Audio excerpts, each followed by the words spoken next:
Hey everyone, I hope you are having a wonderful day so far. I am just dropping this special little clip into all the episodes. So, no matter what episode you're listening to, this is actually pretty current as of July 2024. I wanted to come on here and just say a big thank you to Earworthy because the Life Shift podcast was just named the best overall podcast of the year in the first Earworthy Independent Podcast Awards. And you've probably seen some articles written about the Life Shift podcast before, written by Earworthy. And now he is launching from his online publication, he is launching these yearly winners of independent podcast awards. And these are specifically for indie podcasters. We are those that wear all the hats. We create the show. Some people write the show. We're producers, sound engineers. We troubleshoot all the tech. We do any kind of research if we need to. We host the shows. We distribute the shows. We do all the things that relate to our shows because we love it. And it's so nice to see my name in a list with some other amazing podcasts like Multispective, which won Best Life Lessons Podcast. Salad with a Side of Fries won Best Health Podcast. Bippity Boppity Business won Best Business Advice Podcast. And there are so many more. And so I just want to come on here and say thank you to Earworthy for not only doing these awards every year and just honoring some of us indie podcasters that sometimes feel like we're just shouting into the void, but we're not. We're just doing what brings us joy, and hopefully through that work it brings other people joy. In my case, for the Life Shift, I hope that each episode finds the ears that needed to hear it the most so that they feel a little less alone in their circumstance. But also, Earworthy writes all these amazing publications pretty much weekly, every week, every weekday, I should say, where he writes on Blogger, Medium, Substack, Tumblr, Vocal, Many Stories, and for other places. And he really just highlights the independent podcasters. So thank you, Frank, for everything you do with Earworthy and for recognizing all of us in the first Earworthy Independent Podcast Awards. If you'd like to read more, please head to medium.com/EAR hyphen WORTHY. Thanks again and enjoy this episode. I couldn't tell my mom though, because if she would have known, she would have not let me go. So I had to keep the secret, and I had to keep things quiet because I was leaving to a city where I didn't know a soul. And the only negotiation that my mom did with me was, I will let you go if you promise that you will join the congregation as soon as you arrive. So inside me, I knew that I wasn't planning to do this. In fact, once she dropped in Milan, we had a fight and she left. I've wrote this about it in my book because it still represents one of the things that I feel more guilty with my mom. But she would send me those people at home to check on me. And I would not pick up the phone. I would not open the door. I was like, enough. And so eventually, I think it was a month later, she gives me a call and she said, "You're not answering the door and you're not going to the congregation. What's going on?" And eventually I exploded. I lost it. I told her everything. And I said, "If you don't want to speak to me," because you know that there's a rule that once you leave the Jehovah Witness, you become, there's a word that I don't know in English, but basically they're not allowed to speak to you anymore. And I said, "I don't care. I'm done." And I didn't look back since then. This week, I speak with my new friend Nadia Carta, and this story is so interesting because so much of her journey comes from a lie, something that she knew that she had to do in order to escape the situation that she was in. So she grew up as a Jehovah's Witness on the island of Sardinia in Italy, and she really faced the challenge of breaking free from those limitations that were imposed by her religion and what society expected of her. And this story is really about her journey of self discovery and personal growth. And I think that a lot of people that feel maybe they are in restrictive environments will really resonate with this story. Nadia shares the pivotal moments that led her to leave her island home and embrace this life of freedom and, dare I say, authenticity. We explore the courage it takes to break away from these expectations and find a path that better aligns with our true values and aspirations.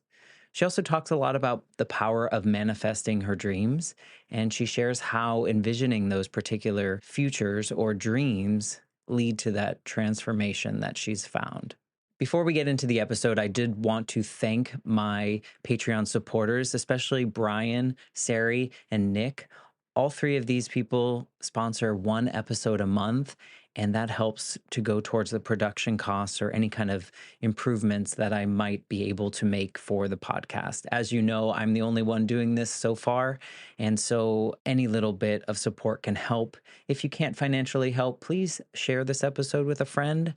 That will help grow the show and hopefully lead to more opportunities. If you are interested in joining the Patreon, please head to patreon.com/the Life Shift podcast, and you'll see all different tiers. And there's also a t-shirt giveaway that I do every time 5 more people join the Patreon. So thank you. And without further ado, here is my conversation with Nadia Carta. I'm Matt Gilhooly, and this is The Life Shift. Candid conversations about the pivotal moments that have changed lives forever.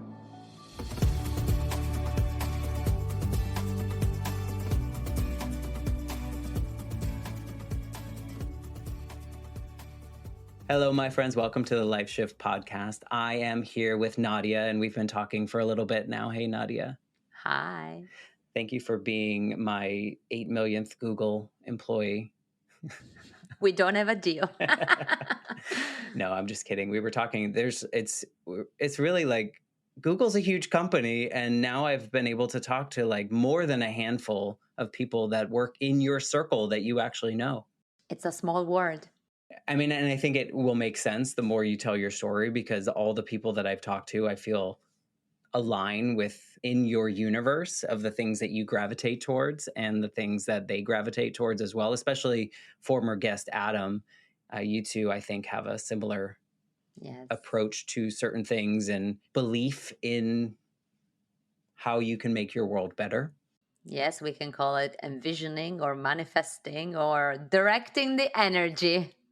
Yes, and so I'm super interested in hearing your story and how you got to be this version of you. As my guests probably know from some of the other episodes, there are certain things in this space of envisioning and manifesting and whatnot that I just haven't attached to yet. I haven't been able to. Very, very type A, list oriented, can't do it, can't break out or break in or however way. So this will be a fun journey for me because I always think like, it all makes sense, but I can't do it.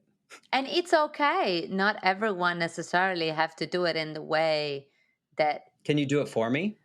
Well, I mean, I'm also a witch, so I have some powers there, but that's another chapter. I'm always of the advice that you better do it yourself, but it's about just listing what you want. And I think that as a type A, I'm a type A myself. I operated as a type A for many, many years. That's what brought me into Google. And I've been at Google for more than 14 years now.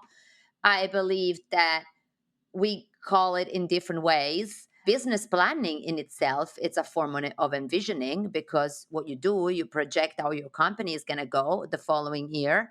It's a way of fast forward. So it comes in different names. Not necessarily you have to sit down on a cushion and have a candle and tarot cards like I do, but I believe that is the concept of channeling your thoughts, your efforts, and your energy towards a goal that you have. Some of us call it manifesting, some others call it envisioning, and on Wall Street, they call it forecasting. Mm. That's kind of breaking into me. That kind of, you're filling in those gaps. And also, just a side note, in September, I have my first self-proclaimed witch on the show. So you can be number 2. I mean, I'm definitely Welcome. want to connect with this one that is going to coming on your show. So we are common women. We typically find each other. she comes from a long line, hundreds of years, generation of witches, and she didn't tell me ahead of time, just like you didn't, and she just brought it up, just like you did, and I love that this is the space that we're in now. That because I think there's such a connotation that comes with it that she's like, I left my broomstick at home. We don't ride that anymore. Well, I mean, I do have it in my wardrobe. We write different things. I think it's kind of it I don't want to say it's difficult to come out. Adam actually would say is that one of the first shows that I declared that I'm a corporate witch. That's how I define myself. I'm also a personal witch, of course. I have my cauldron right there.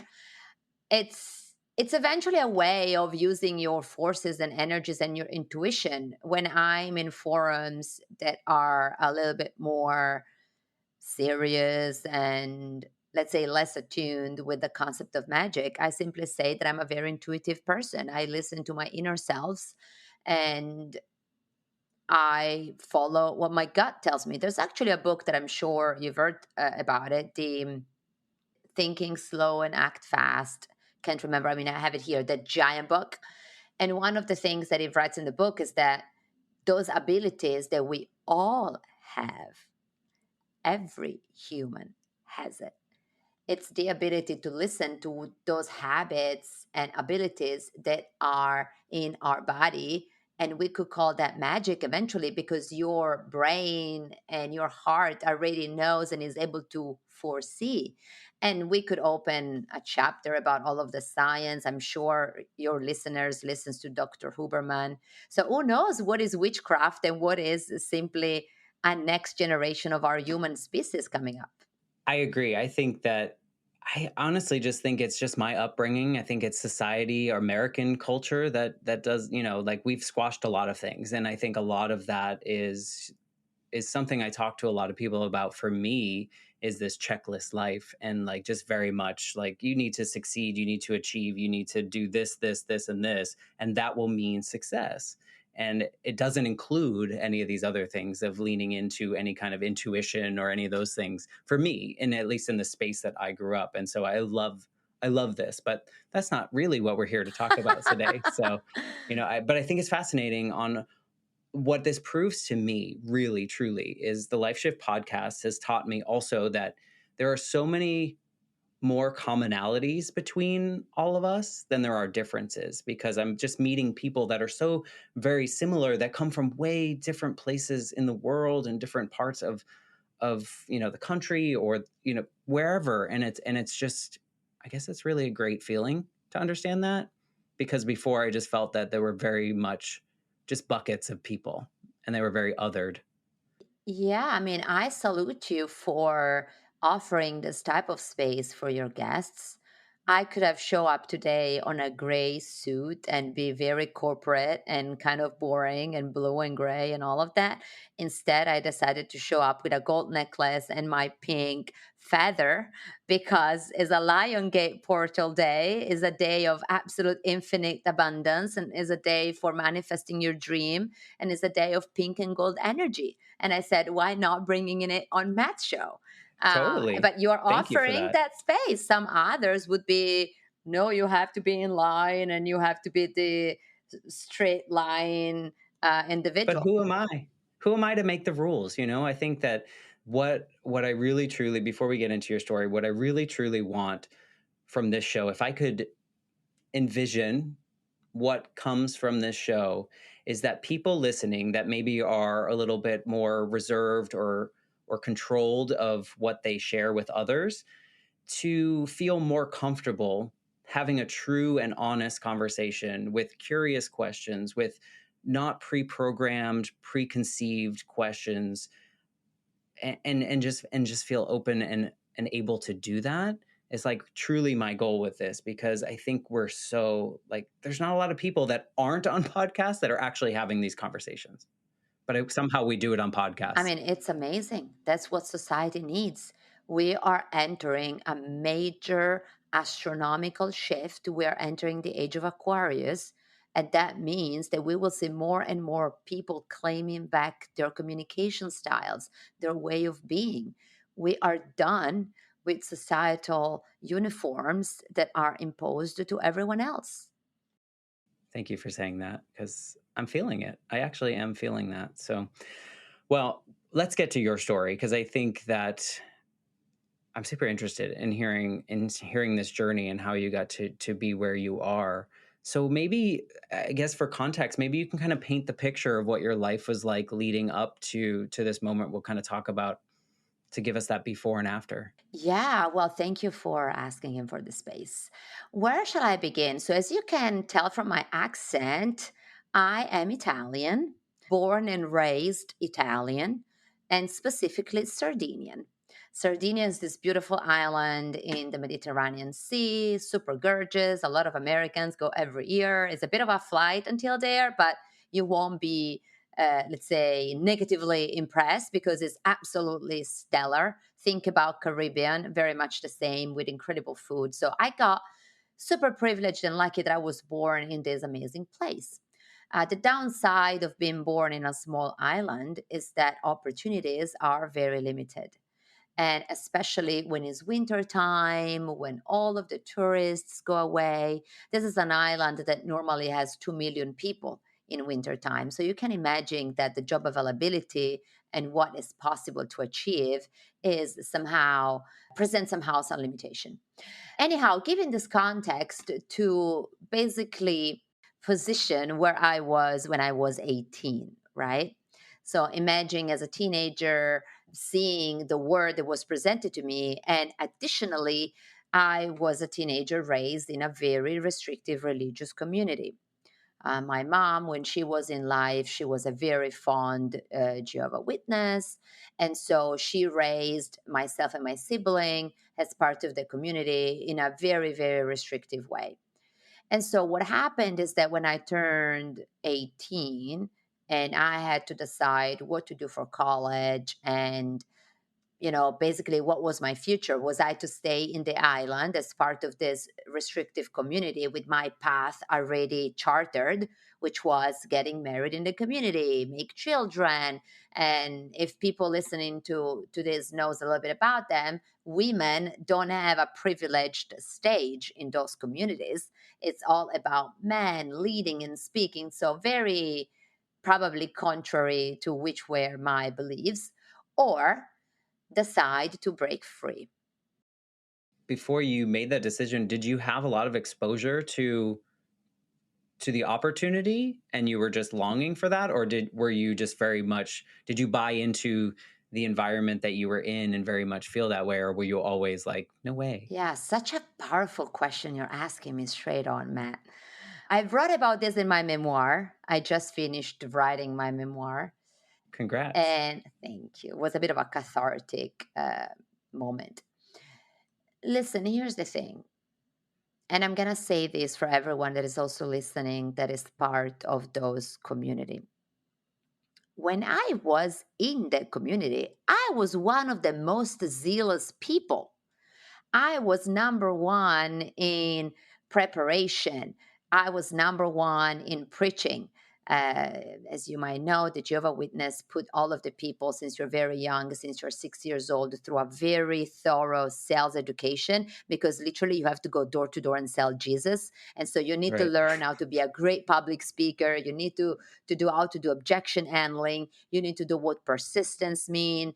You gotta have your stuff buttoned up. And I always say that I'm very thankful for that education because eventually made me such a great seller that I got into Google of the learning how to sell. Anyways, when I was in it, I was very fervent. I didn't know what was outside, and I was not permitted to hang out with people that I've met outside of the community. If I wanted to go and have a sleepover, the answer was no. If I wanted to go and hang out with my girlfriends, the answer was no. And so, what sparked my zeal back then, if we can say the way, for the world outside, and I didn't say this story to many people, so this is a bit of an exclusive.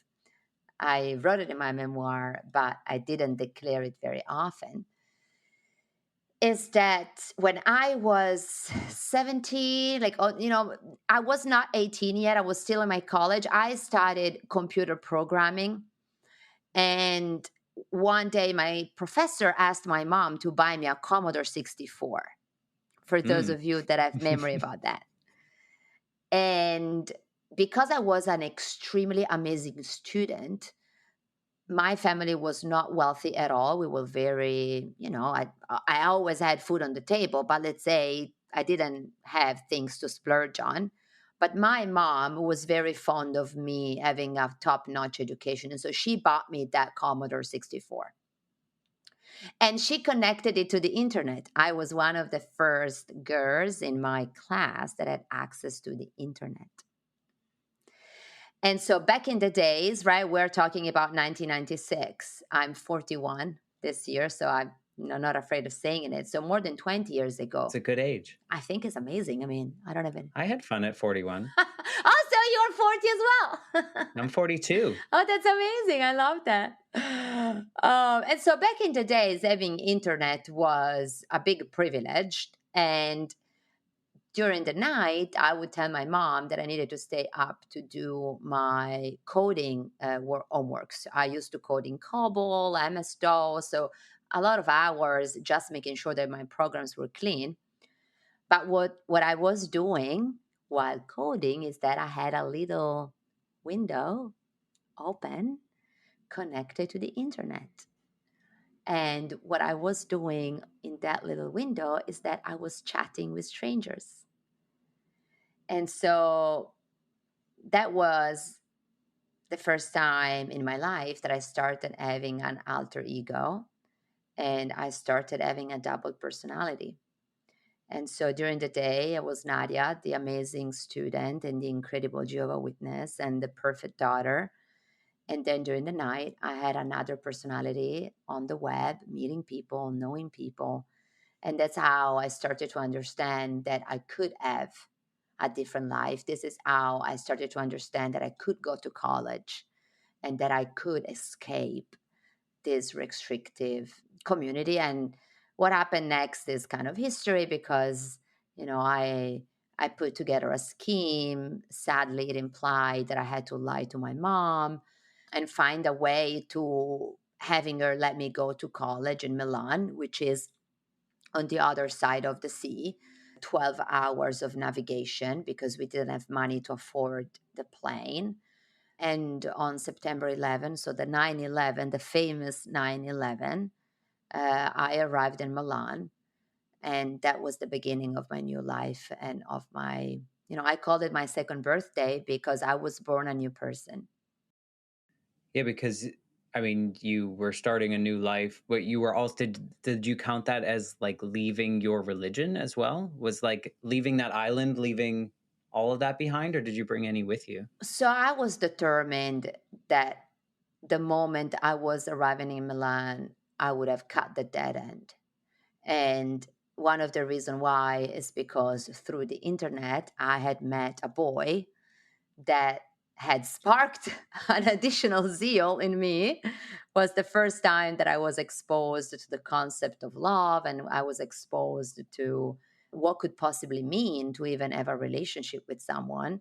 I took a big risk because this person could have been, I don't We know. didn't know back then. We didn't We know. didn't know. It could have been a serial killer. I mean, if my daughter today would do what I did back then, I would be probably completely devastated.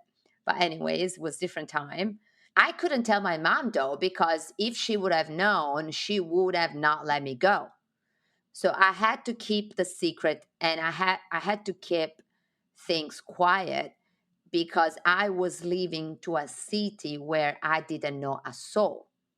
And the only negotiation that my mom did with me was, I will let you go if you promise that you will join the congregation as soon as you arrive.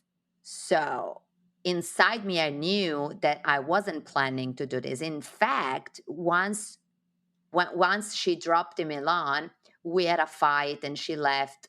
I've wrote this about it in my book because it still represents one of the things that I feel more guilty with my mom, but she would send me those people at home to check on me.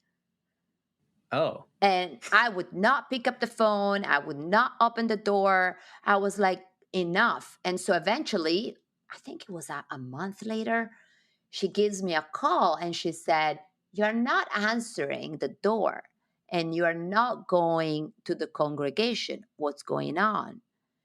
And eventually I exploded. I lost it. I told her everything. And I said, "If you don't want to speak to me," because you know that there's a rule that once you leave the Jehovah Witness, you become, there's a word that I don't know in English, but basically they're not allowed to speak to you anymore. And I said, "I don't care. I'm done." And I didn't look back since then. I think that's very common with people that grow up in a restrictive community. A lot of my thoughts come back to this like idea that or question, and it seems like a really silly question, so forgive me for asking it, but when you're in an organized religion in that way that's restrictive, are you told that the outside people are like bad people, or so it is like a fear-based, you stay because if you go out there. 100%. I tell you even further. My dad never converted. I'm so glad that he did not. But this was one of the reasons why life in our family was really tough, because imagine the situation. No one celebrates any birthdays. No one celebrates any Christmas. That was my dad waiting to be happy with his family, because a lot of the happiness around those celebration is just the fact that you are happy about something, right? And you cannot do any of this. And you are constantly brainwashed daily that Yeah. the people on the outside are gonna die the day the end of the world will come. That if you mingle with them, Satan is gonna put seeds in your head. Not to mention, imagine being a teenager with all of your hormones. Oh, the only thing you wanna do is be around boys and girls of the same age. That's absolutely forbidden. It's pretty traumatizing when you leave. When I left, that I was 18 and I started exploring. It wasn't until many years later that I was able to kind of make peace with a lot of things. It's interesting to me that your mother was supportive of your education, because I feel like education is almost like this gateway to more, and it almost sounds like that it's almost like maybe deep down she was hoping you would do it, but who knows. It's very interesting that you were supported in that way, because that was, I mean, the fact that your mother supported your education is the reason you escaped, essentially, 100%, right? Because even and succeeded when you escaped. right, so we didn't have the financial meanings to allow me to go to a private college. And basically, the way I cheated the system is that I told my mom that the only college that had accepted me and that would pay me for all of my studies, campus, like full scholarships, was this college in Milan. And which is true. Eventually, Okay. they paid me it all. Like I would have not been able to afford the education that eventually I got, right? If it was not for those scholarships. Like my family back then, like my dad was earning $18,000 a year as a nurse in a hospital. And my mom was doing another sales job. But let's say the total, maybe my family income probably was $20,000 a year. So there wouldn't be any chance for me to study in a private college. That's why I got full scholarships, both to cover for my fees and also to pay me for my living expenses. But to your question about her supporting my studies, interesting. I never reflected it on this, and I did wrote in my memoir a chapter on it. And my mom is not here with us anymore to tell me. She died 10 years ago. But what I remember is that she received a lot of pressure from all of my professors because I was extremely bright and talented. I graduated from high school, top of my class, and all of my, let's say, disciplines. Like I was amazing at everything. And so their point was Nadia has to study. Nadia has to go further. Nadia has to continue.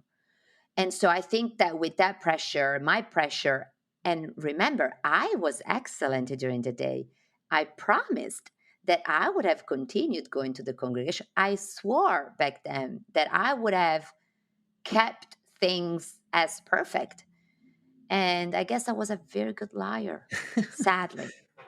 Yeah, but it's just, I mean, it's almost like she gave you the permission slip to learn and run away, because I'm thinking in this restrictive thing, like, you wouldn't want to educate people. You wouldn't want people to be smart enough to know that there is more out there, because at some point, enough curiosity in someone that is smart will lead them down that road. And then the internet thing is also curious as well.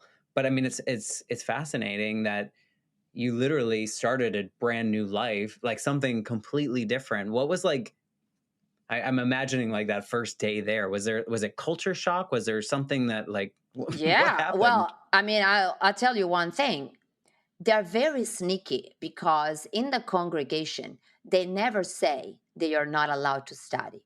What they say is that once you study, all your talents needs to be put in service of the greater good of the congregation. In fact, they show you videos on and on and on, showing you how the people are serving in the main establishment. A lot of them are writers. I mean, even nowadays, do you see what buildings they have?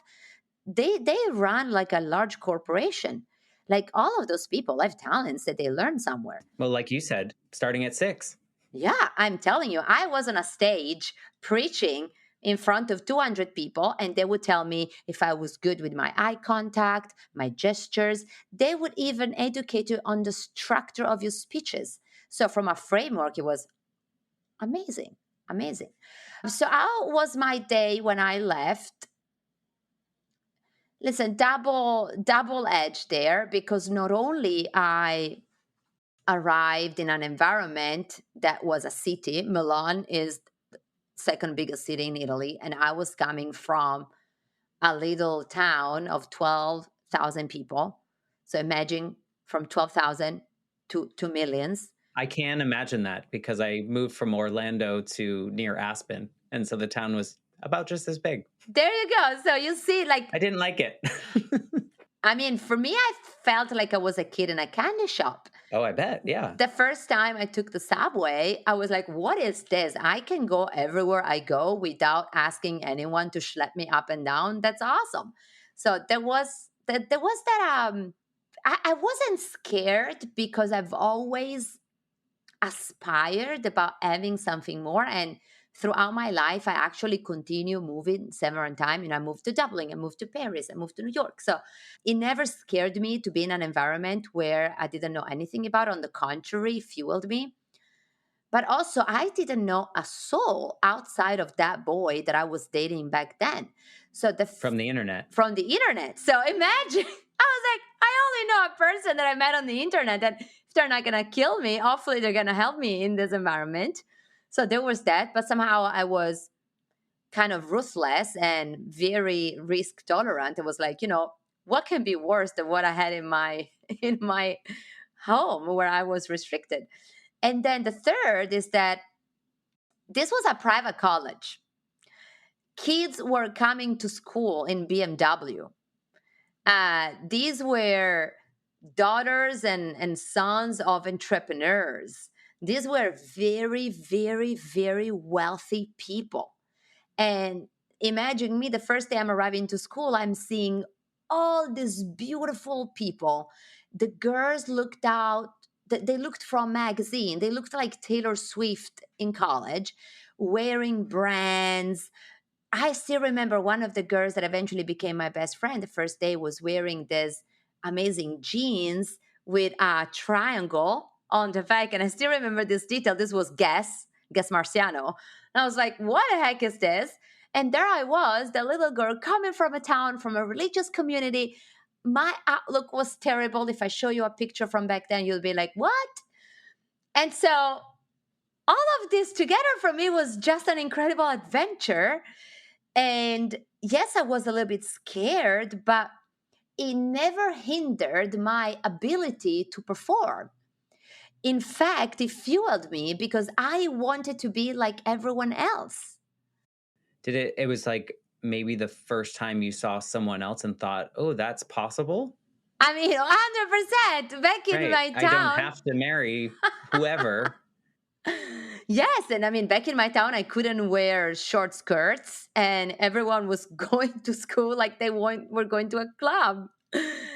So, I feel like if I was in that environment and I escaped and things were going well and things like I was succeeding and learning new things and seeing new things, is there a component of guilt that comes along with the people that you've left behind? Not just your family, but just the people that are stuck, if you will? Matt, you are such a sensitive and empathetic person. Let me tell you this, no one ever asked me those questions. So, I so much appreciate you. The guilt was there every day for many reasons. First is that my mom, through that time, went through divorcing my dad. She went through incredibly, incredibly challenging health issues. My siblings had several law enforcement related problems, very extreme, that I'm not going to go into details here, but you can imagine. And so I was receiving calls every day that they would tell me, "You are living the life in Milan, being privileged and splurging and being that amazing college. And here we are rotting in this place." Every day, every Did day. they blame you? Of course. Like some of the things that they used to tell me was that I was the only one that was allowed to go, which is totally false. They were offered the same things. My mom, bless her soul, truly gave her hearts and bloods and everything to them. But also, look, I don't want to say when people ask me in those situations what propelled me forward, right? Like, and I did a TED talk about this, and I speak to college students a lot about this in my volunteering work when they say, "What propelled you forward to move on?" Because a lot of people would give up and say, "Hey, my family is in this situation. Maybe I need to go back and help them." There's a lot of things, right? Guilt. Guilt. Yeah, maybe it's guilt. I don't know. I mean, I think it would be for me. Because then my mom also got sick and my mom passed away, so I dealt with that in a lot of form and shapes, also in therapy.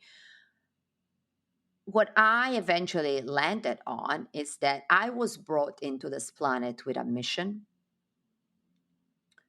Part of this mission, as being and it is, to heal my mom and to heal a lot of generational trauma that myself, my family, and a lot of things happened.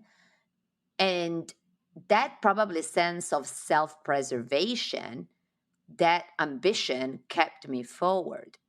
If I had come back, I would have wrought together with everyone else. And so for me back then, there was always one choice, which was protecting my zeal for life, cutting that dead end, and move forward, getting my education, getting a job, getting all that I needed to thrive because no one else was looking out for me. I was myself and myself. You say cutting that dead end. Is that when it felt like you stopped running, or did that running away continue? You know what I'm saying? Like I feel like a lot of the decisions now that I'm 40 something and looking back, with my mother dying when I was 8 and then trying to be the person that everyone wanted me to be, like happy and okay, and I don't know why I absorbed that, but I always felt like I was running away from that grief until I finally stopped and let it all, figure it out. And like I could imagine that someone like you could take three paths, right? You could go back, you could just run, just keep running. If you don't stop, they can't get you or life can't pull you back. Or like you said, you cut that end. Did it really feel like you cut that? Yeah, well, first I want to say I'm sorry about your loss as well. I want to believe that our moms are together in another dimension, maybe talking about their kids doing amazing things in the They're doing a world. podcast. I love that. Oh my God, my mom would totally do a podcast. She was an amazing I don't talk. think mine would. Maybe she will come. She was a very persuasive person, my mom. I never reflected on this, but what I'll say is this: part of me continued running.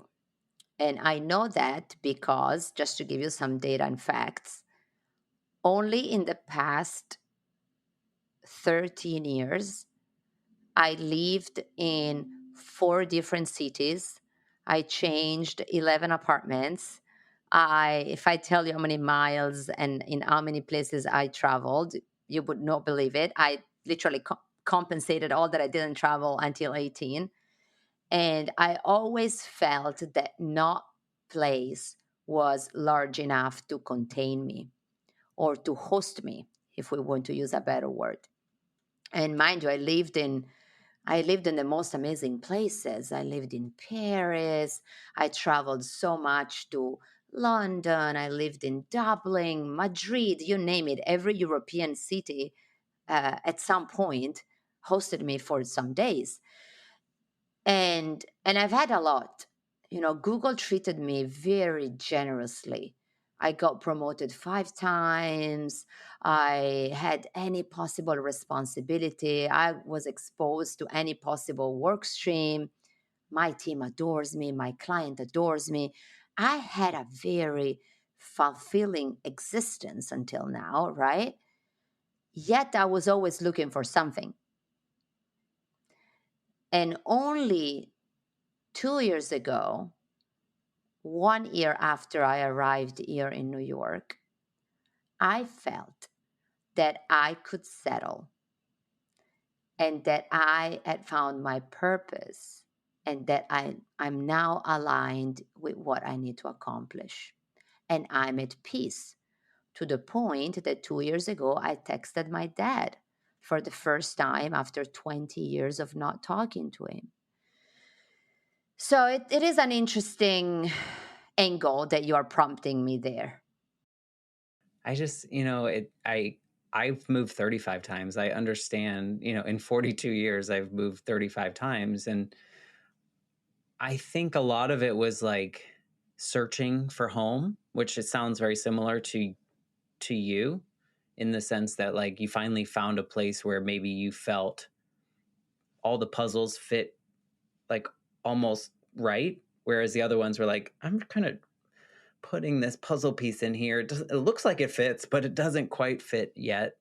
But at the same time, I don't think there's any fault in that. I think I would love the idea of cutting a cord, right? Like, I feel like that would be so freeing. But as humans, we're so complex and there's so much that was tied up in your existence for what, 16 years before you had your computer, your giant heavy computer, and the internet that was probably really slow. But, you know, there was a lot tied up in that. And so I can't imagine just being able to let that go, because that's all formative years. Absolutely. And if I may add one thing, sometimes forgiveness is part of our own healing. It took me so many years and so many hours of therapy to eventually forgive my mom for how she raised me, forgive my dad for a lot of things that happened, and just accept that probably in that moment they didn't know any better.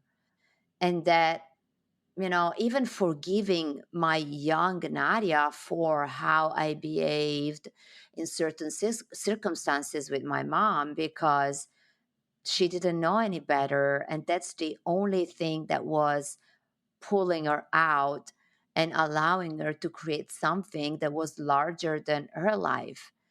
And that's why I want to speak about forgiveness as well, because the only road to absolute love for yourself, love for others, and the only road to raise, right, those vibrations, all those things that we speak in the spiritual world, is to come clean eventually that we are human beings, we do mistakes, and we will continue to do mistakes forever.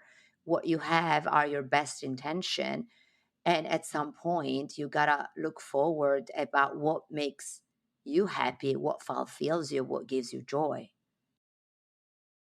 And you have to be ready for it, I think. I think there's a long journey, as I mentioned in my story, and I've talked to a lot of people about this, but there was a point in my journey. I would say my grief journey was about 20 years.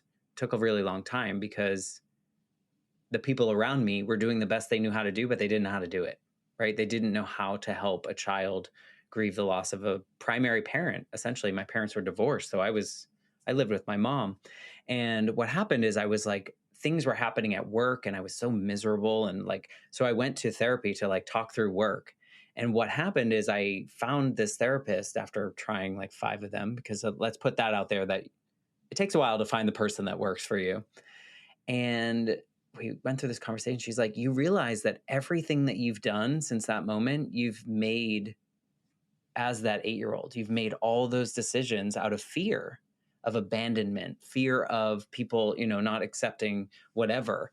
And as soon as I learned that, to your point, it was like I had to forgive that 33, however old I was, all the way down to that 8-year old and all the things that happened in between. But once I was able to do that, it felt like freeing, like you felt like you could just, I can just be me. And to your point, make mistakes and be like, I made a mistake. I'm not perfect. None of us are.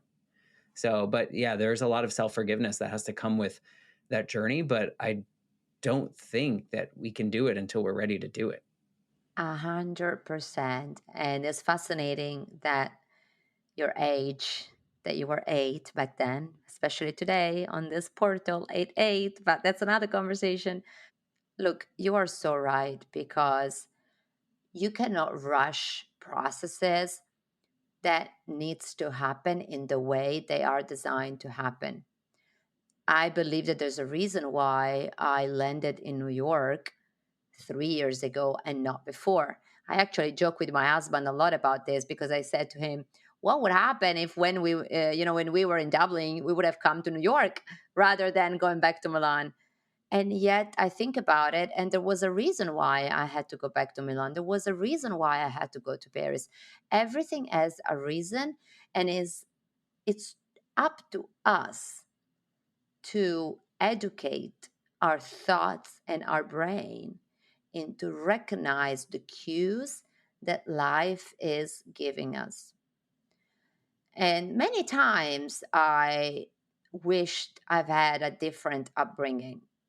Many times I thought, oh, how would it have been if someone was celebrating me and someone was cheering me with happy birthday?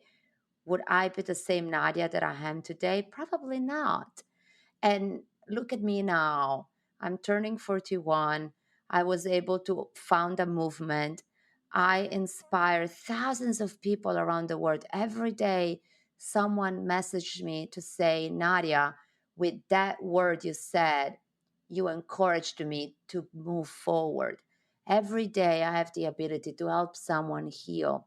Probably all of that would have not been possible. So you're so right. The moment is the moment. I agree. I mean, even if your mom waited an extra month to get you that computer, had she not hooked up the internet, like who knows the little triggers along the way, had you not, I'm kind of curious as to how you got the gall to come up with that lie. Do you think that was inspired by people you were chatting with? Well, I didn't have any other option because, Right, but if you're trained to not lie, yeah, well, so here's an interesting thing. Oh my God, you are picking certain things, Matt, that I never told anyone. To be honest, when my mom was alive, I never told her that I lied. hmm. So wherever she is in the universe, she's hearing this for the first time, which is Listen, I bet also, she understands. I hope she understands. And I mean, look, this is also part of the reason why I felt guilty when she passed away. I mean, I know that she was very proud of me because eventually she forgave me for leaving the community. And she told me many times how proud she was about my accomplishments. Oh my gosh, she was so happy that I got into Google. She was so happy when I graduated. She loved my husband. That is not the same boy, by the way. But she was so, when she met my husband, that was a work colleague. She was like, oh my God, you need to marry that man. So she was so happy when she learned that we were dating. So, anyways, she made peace with me, but I never had the gut to tell her about that lie. But to your question about me trained not to lie, here's a secret. I used to be physically disciplined by my mom. That means she would hit me. I'm not gonna describe the ways and all of that, but it's one of the one of the reasons why I got very upset with her in life and that I needed to forgive her for.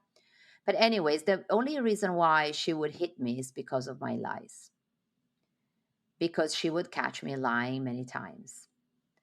And they were white lies. For example, I remember one time I stole a stone from someone, from another kid, and this kid eventually was crying that they were looking for their stone, and I lied that I had it with me. Eventually she caught me and she hit me, and then I lied for other things. Anyways, lying, they say lying is a trait of very bright kids, by the way, so I don't know if I can.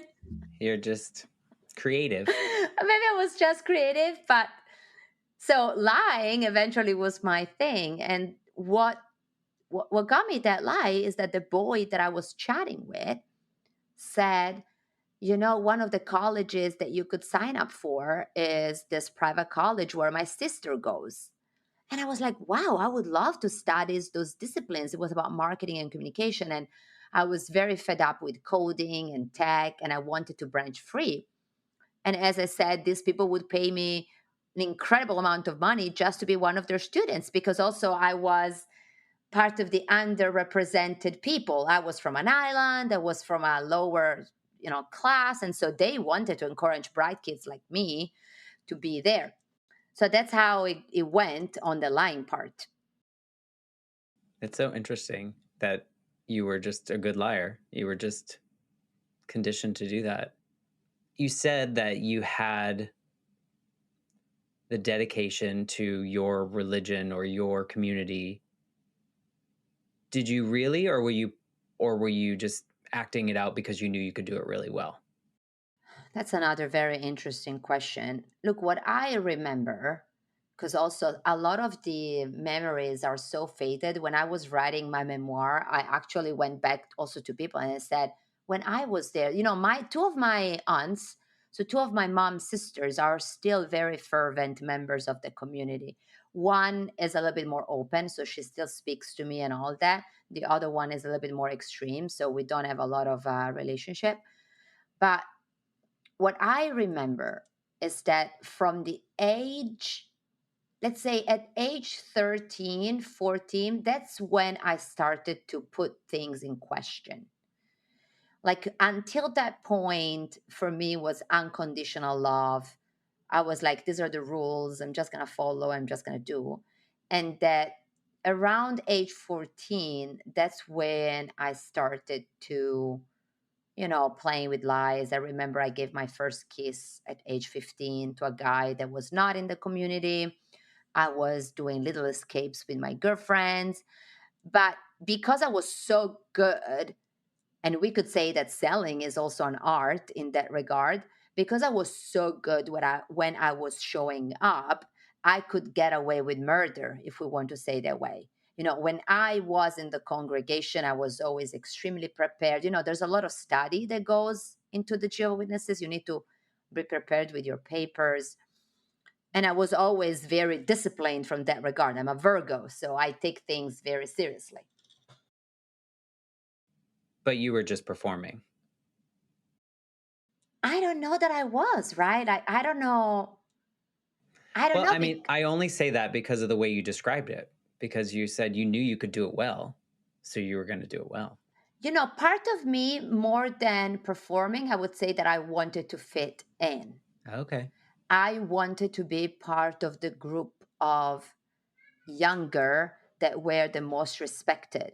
I wanted to have the privileges that the elite was having. The elite was the kids of the ministers, the kids that were doing all what I wanted to be in the first row. Maybe it's a bit of a narcissistic part of me back there, but I didn't want to be the underdog. I didn't want to be, one of those that were not the good ones. I wanted to be elite. And you put yourself in the position of an underdog to become an elite. It's interesting. It's like you wanted to be elite and then you were. Totally. My mom was from an underdog group, right? We were not ministers, and because my dad was not part of the congregation, we were not invited to a lot of the elite stuff. And so somehow I was part of the different ones because we were a blended family, but I wanted to be elite. I dreamed, Matt, of being one of those families that were full in the congregation, that were traveling together with their dads doing speeches. I dreamed about having a family member that was high in the ranks. And my only way to fit in was just to be excellent myself. So, I mean, now that I'm unpacking with you, I was not part of the outsiders. I could not be part of the insiders. And so, in any way, my whole upbringing was an effort to fit in somewhere. And then when you kind of realized that there was more out there, you really didn't fit in and you wanted to go see if there was home somewhere, Yes. if there was somewhere that all this energy and all this what is it? What's the word I'm looking for? The sass and the feelings of just being a unique individual. Because I can imagine in a more restrictive community, there's not too much individuality, right? Everyone kind of has to conform into their own bucket, whatever bucket that is of the day. Is that true? 100%. You have to be like everyone else. You cannot even wear what the heck you want. I remember being Did scolded. you want to? Well, I wanted there because I wanted to be like everyone else, but I was pulled outside. I remember one time I was wearing a green nail polish. I mean, you Uh-oh. see me, I'm very bright, I'm quirky, I want to show up Yeah. differently. And I was like that when I was young. And I remember one day I was wearing a poly-colored green nail polish and I got scolded. I mind you, I was probably 11 and someone called me saying, "What you're wearing is not appropriate." And I was like, "What?" And so eventually those restrictions piled up, piled up, piled up. And as a teenager, you've been a teenager as well. You just want to break free. I mean, look, what happened to me eventually is that even the same pattern applied also in society and the corporate world, because I recognize that I'm not like everyone else.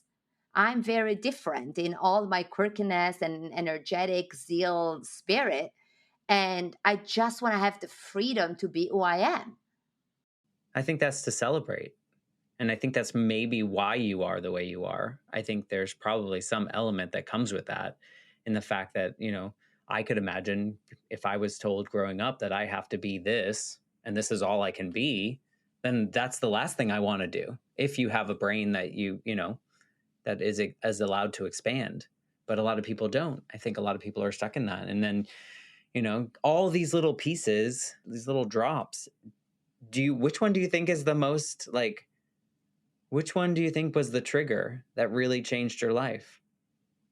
Was it getting the computer? Was it getting the internet? Was it the first time you're like, I'm going to log into AOL or whatever it was, you Oh know? my god, MSN. I had Yeah. I had my MSN blog back then. I was one of the first ones.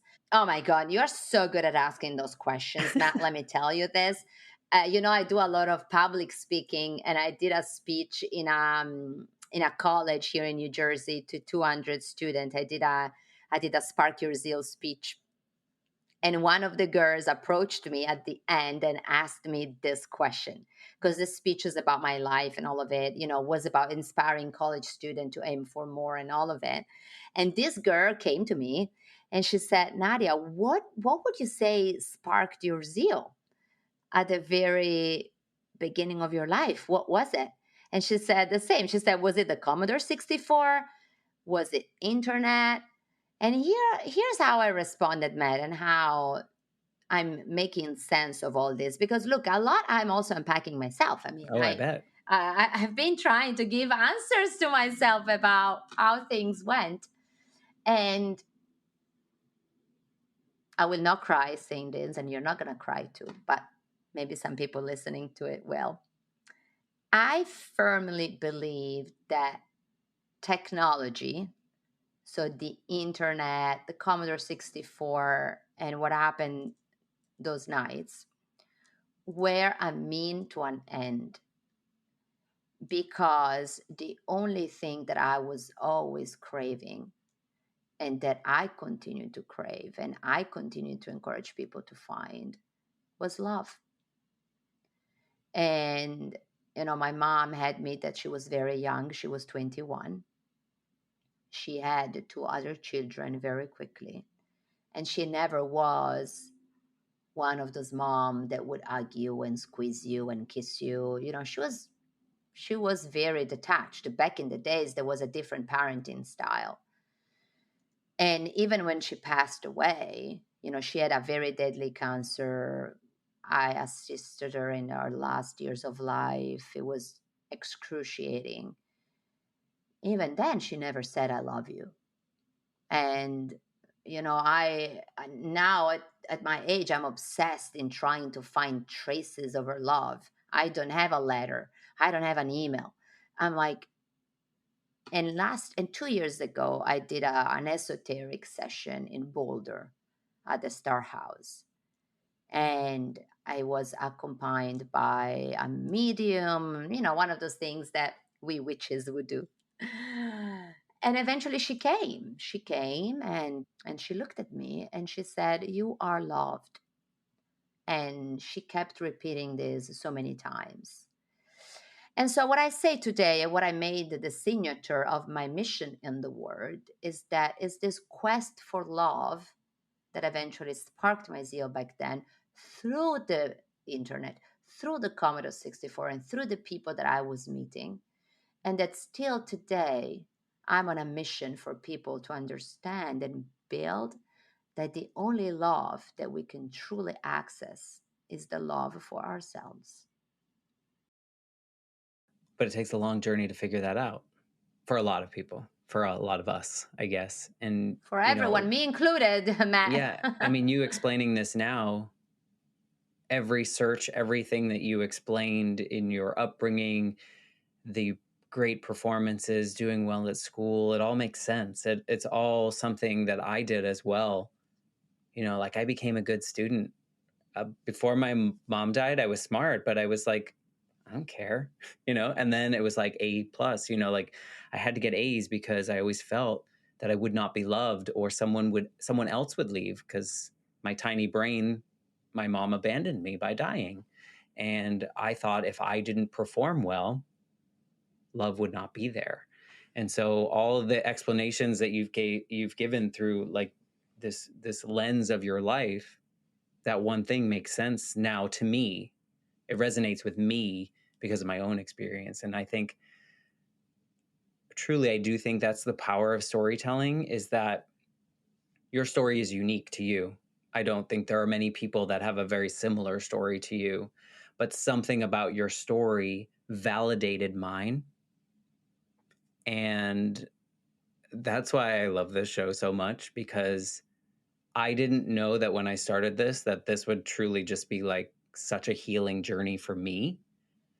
And I can imagine that there are people out there that listen to your show, that listen to this show, that will hear something in your story and be like, oh, that all makes sense in my life, the way that she's explained it. So thank you for validating some of my experiences through your story. I mean, you are very welcome. And look, here's the thing. I could have decided never to speak about this. I could have decided to stay in a closet and just go out with my days. My career at Google has always been extremely successful. I could have kept just talking about ads, artificial intelligence, and technology. I, I would have been fine. But the moment I started opening up, and the moment I started talking about this some years ago, and when I saw people coming to me saying what you just said about validation, about seeing themselves through my experiences and my eyes, the same that I experience when I hear Oprah talking, or when I look at Gwyneth Paltrow, or any of those celebrities showing up with their lives. That is the thing that pulls me forward every day. And so when I shared earlier, coming to conclusion of what my power is and what my purpose in this world is this: I cannot hold my horses anymore. I cannot restrain my words are like a river. I wrote my memoir, 200 pages, in 5 days. It's almost like a universal force is guiding me to make this happen. And if even one person listening to this see themselves like you did and say, Nadia, you know what? Thank you. My job is done. I'm like, okay, worth it. That's why, I mean, I agree. It's the moment I started sharing my vulnerabilities and sharing the mess, it's instantly lighter, because I say this a lot, the things in our head, the things that we mull over in our head are a lot scarier when they stay in there. And when we let them out, you're like, okay, I can piece these together, and so I agree 100%. If one person is listening to this and they feel validated, or they feel like they're not alone in their experience, we win, right? Thank you. If you could go back to Nadia one night before she was jumping on to pretend to code and chat, knowing what you know now, is there anything that you would want to say to her? Oh my God. Well, I would warn her. Oh my God. As an adult, the things that I did, I don't know how I did them. I mean, I wish for my children. I'm raising my children in being so open with them, in, let's say, in hope that in return they would tell me anything that they do, so they don't keep secrets from me like I did. But I mean, look, the one thing that I would say to her, this is gonna sound very weird, but you're really pulling things from me that I never even thought. What I would tell her is that she she was incredibly brave. Look, what I am today is because that girl was brave. I would not be here if that night, she would have not acted like she did, and nothing of what I eventually had and built in my life would be here. And so she was extremely brave, and I would probably write her a letter to tell her how much I love her, and that she always knew what she was doing. I think she was a lot more resilient and determined of what I am today. I grew up in my comfort now, and probably I would not take those risks. But I would thank her for her bravery, and I would tell her that she's loved very much. It's like you don't want to interfere too much because of all the learning that came from it. And like you said before, we are a product of all the little tiny things we've really created for ourselves. Thank you for sharing your story. I had zero idea of where we would go, and such a fascinating story and human. If people want to connect with you or find out when your memoir is going to be out to read more about that, what's the best way to like get into your universe? Oh, thank you. I will say, Matt, I didn't know that we were going that way. I was planning just to share a bunch of corporate life changing adventures, but this was wild. It means that it had to be this way. So people can find me on LinkedIn, on Instagram. My name is Nadia Carta, Nadiacarta. And mostly I encourage you all to come and find me on my website, that is nadiacarta.com. And if you feel inspired to really take a step after this conversation, you can download a free love letter template. You can access it in the website. And I encourage you all to find a time to sit down and write a love letter to yourself, because, as I say in my speeches, that truly is the most profound and authentic love that you can get. And it's free. You can give it to yourself every day. So, with a little help of a template, I know you will think it's cheesy, but trust me, you're going to have a good experience. Yeah, we will link to all that information in the show notes for sure. And I just want to thank you for being a part of this. And I want to thank the listeners for listening to this. And I hope that some part of Nadia's story resonated with you or validated your experiences. And we will be back next week with a brand new episode. And in the meantime, maybe you can share one of your favorite episodes with a friend. That would be wonderful. Thanks again, Nadia. Thank you, Matt. You're special. Bye.